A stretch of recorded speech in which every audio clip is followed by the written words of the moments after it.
For this page of the NEA, we're going to focus on social impacts. Now the assessment for this says, excellent design focus and full understanding of the impact on society, including economic and social effects.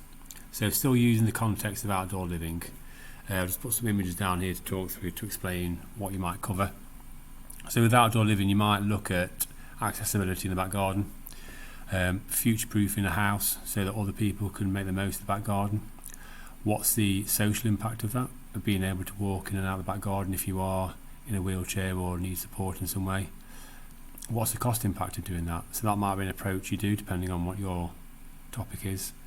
You could look at things like changeable weather conditions and wanting people to be outside, but to be outside safely. Looking at canopies for sun and weather protection. You might look at the benefits of being outdoors in terms of sort of mental health issues.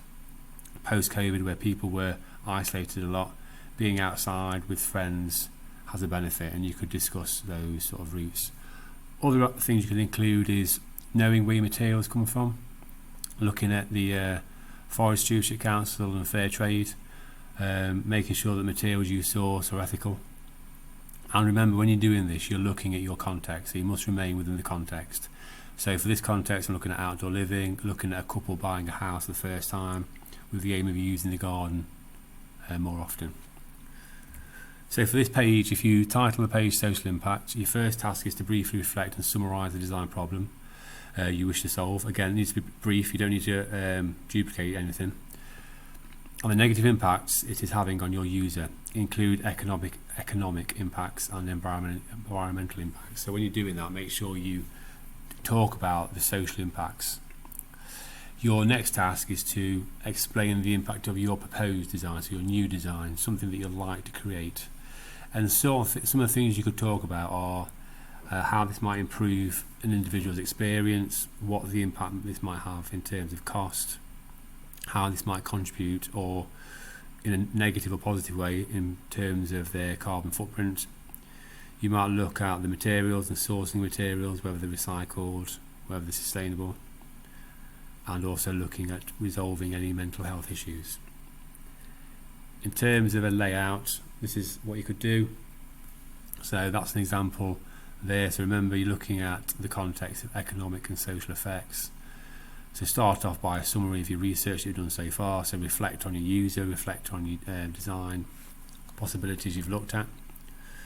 And then start off by discussing if your product wasn't resolved. So if we didn't resolve the problem you're focusing on, what will happen? So for my example, we could talk about things to do with sunburn and heat stroke and skin cancers, people being outside less because of weather conditions. You could talk about the impact of this long term on the NHS. So if people have a skin cancer or increasing medical needs or mental health needs, the impact on the NHS is quite big. So by creating products that help people carry out a activity without needing or coming to harm and not resulting in needing the NHS, then potentially you are saving money long term. And then after that, why do people need your product? So focus on those questions I mentioned earlier. How will it improve the individual experience? What are the cost implications? Are you reducing, increasing the carbon footprint, hopefully reducing? Are you focusing on materials and recycled materials, sustainable materials? And will you resolve anyone's mental health issues? So they're the sort of questions I'd pose for a project on outdoor living. If you want any extra support on this, you can find it in the CGP books on page 8 and 11. There's various different topics you can look at on there.